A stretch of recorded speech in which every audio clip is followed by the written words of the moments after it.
Hello everyone and welcome to this week's edition of the Butler Beat. I'm Tyler Springer. Well, two things that always seem to be on the minds of Butler students are internships and jobs. From writing the perfect resume to preparing for an interview, the process of finding a job or internship is a detailed and important one. Here to give a few pointers on what companies and organizations are looking for is Butler's Director of Internship and Career Services, Gary Beaulieu. Gary, thanks so much for joining me today. Thank you for having me. For sure. So let's talk about resumes first. So I know with resumes, it's kind of a big deal to make sure that they're kind of perfect in a way. So what is one thing that employers are really looking for, especially now in 2015, on most college students' resumes?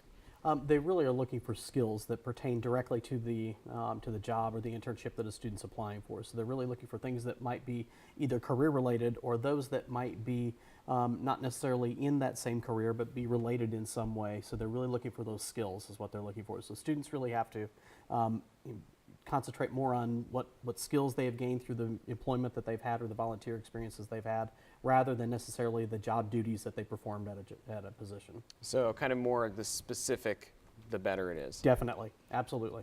And is there anything that you're seeing that students want to include on their resume but they really shouldn't be? Sometimes we see students who include high school information, and that's something that employers really want you to build experiences while you're here at Butler rather than concentrate on high school. Okay, all right. And I mean, there's a lot of students, looking for jobs. How do you suggest to someone who really wants to set themselves apart with their resume? Because obviously employers have a lot of resumes to look at. I think concentrating on leadership activities and concentrating on career-related experiences. So those internships, anything that might really show to an employer that you have done a really great job in preparing yourself. So the skills, study abroad experiences, anything that might be leadership related are really going to stand out to an employer. And what about interests? Let's say a student, likes to play football. Should that go on a resume? It can, because playing football, if they've done it, on a team or something, or even in, in a not formalized manner, it still shows skills that they've used. There's always teamwork. There's always different skills that you can use. It's okay to be on there. I would tend to gravitate toward if they played, maybe football here or baseball here or something like that. Maybe that's, that shows a lot more than just playing it as an intramural sport. But sometimes it's okay for students to have that kind of stuff on their resume. But if you have better information or you have different information that will really showcase some of the other skills that an employer is looking for, then I would concentrate on that rather than like an intramural type of sport. But if they were on like the high school water polo team, probably don't put that one on there. Probably not. Again, avoiding stuff that might be high school related if you can. And is there a certain time that students should start writing their resumes? Yeah, we always recommend starting as soon as you come on campus.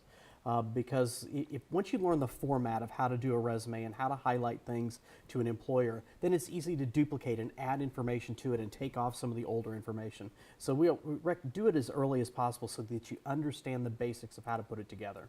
Sure.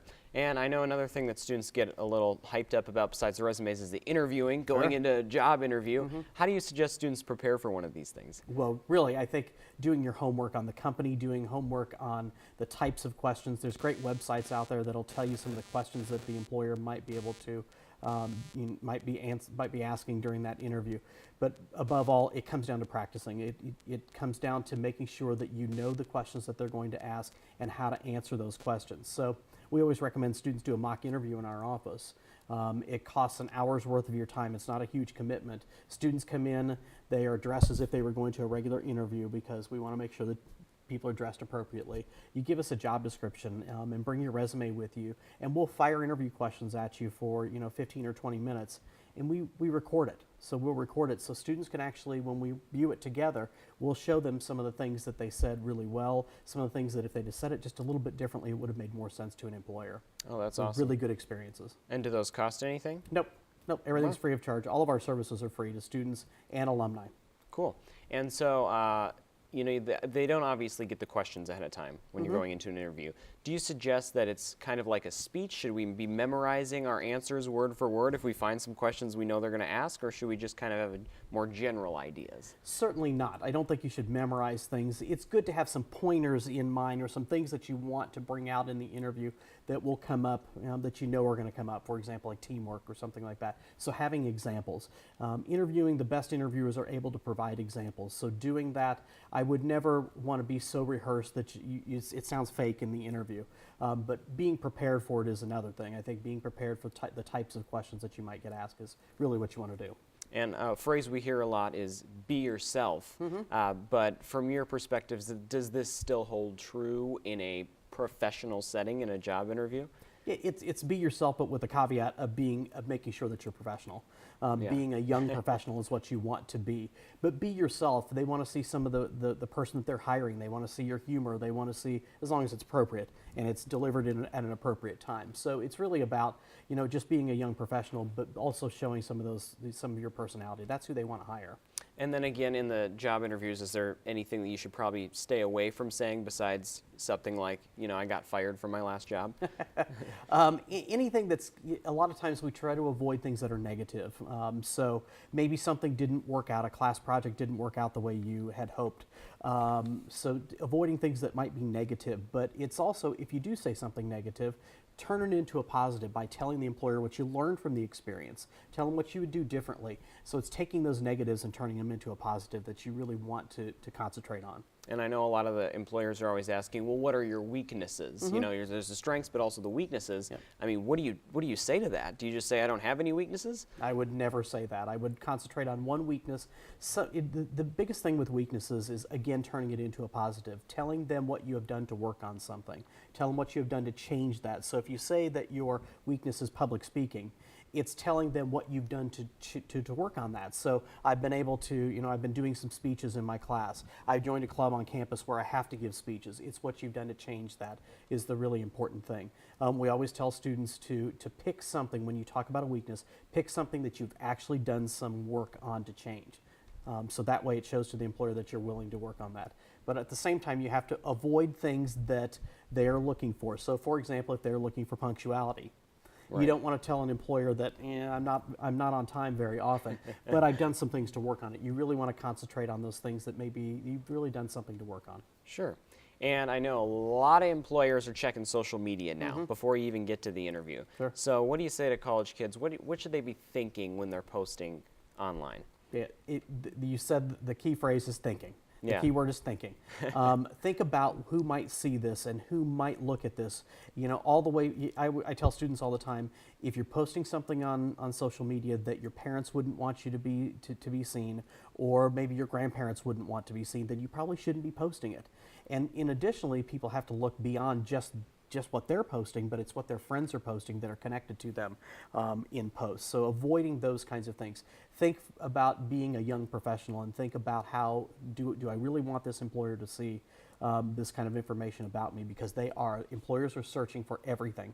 They're looking on social media for candidates. They want to know who they're hiring and they want to see those things. So we have employers that tell us all the time, get rid of those pictures with Solo cups. Everybody knows what's in those Solo cups. Get rid of it. Right. And don't post those things on your Facebook page. And I mean, how deep are the employers going? Is it just Facebook? Or are they checking Twitter and Instagram? Are they going through all of them? Yeah, they're really going through Twitter and Instagram as well. We've seen in the past few years, they've really gone to just beyond just the Facebook and are going for lots of different sources. Yep, they're going to look through everything they can find. Wow, good to know. And obviously, another option would be to use your privacy settings and make your pages private. Sure. Oh, my employers won't see it. Is this a good idea, or will they look at it and say, I think this candidate may be hiding something? No, I think it's always a good idea to set things to private. I think that gives them an idea. I don't think it puts anything in an employer's mind that you're trying to hide something at all. I think it just shows them that you're being sensitive to people who might be looking at this information. So I always recommend set it to private. That way you don't have to worry about what's on there. Set it to private. Sure. And I know a lot of employers are also looking for LinkedIn pages. Should college students be thinking about having one of these before interviewing for a job? Oh my gosh, absolutely. Employers, we have a bulletin board that's in Atherton Union that says 93% of employers are on LinkedIn. So that tells you that's where employers are. So students should be there as well. They should be interacting with employers. They should be interacting with Butler alumni and not be afraid to use it, but it's using it to your benefit. It's not like Facebook where you can kind of sit back and wait for people to find you. You have to be aggressive on it. You have to actually go out and request connections on LinkedIn. You really have to do that. that's where you're going to get the most benefit. Good. And so let's talk about majors real quick. What are a couple fields that are doing some huge hiring right now that you're really seeing? What we're really seeing is the physician assistant. Those students they have no problems getting a job. The hiring has really bumped up in the last couple of years. Accounting is still very strong on Butler's campus. Even our dance majors are very sought after. So it runs the gamut on campus. We are really seeing our actuarial science students in liberal arts and sciences and our computer science students are very sought after because those fields are growing rapidly. Sure. And for a first job, obviously college students want one they're going to like, but they also want money. So do you suggest that they just take the first job that they can get, or should they look for the highest paying salary? I don't think, unless that's really something that you value as highest paying, unless that you value that, I think you should go where your heart is and decide on a job that's gonna benefit you in the long run, but also something you enjoy doing. I think we all spend a lot of time at work. You want to make sure that you enjoy what you're doing. Don't pick a job just because it makes a lot of money, unless that's something that's really critical for you. Sure. And for an internship, there's obviously paid and unpaid. Should students be looking for paid there, or they should just be looking for the best one that's going to really help them? It's up to their own situation. Some students find a lot of value in an unpaid experience, getting the career-related experience rather than get paid for it. We always encourage employers to pay their interns, but in some nonprofit industries, they don't have the funds to do that.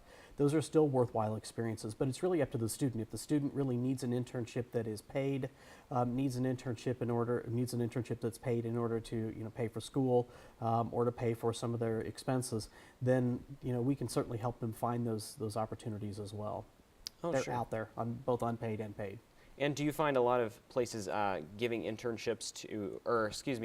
jobs to students who have had internships there before and then going on to get a full-time job at that same company or organization? Yeah, I think the conversion, at Butler is somewhere around 60% of internships that somebody does result in at least a job offer. That doesn't mean that the person accepts the job offer. It just means that they actually get an offer from that company that they've done an internship with. So that's a pretty significant number. All right, awesome. Well, Gary Beaulieu, thank you so much for being here. Thank you very much. We're out of time for today, but Butler's Internship and Career Services will also be continuing its Professional Success Series this semester to help students prepare for the job market. The spring schedule can be found at www.butler.edu/ICS. I'm Tyler Springer, and you've been watching the Butler Beat.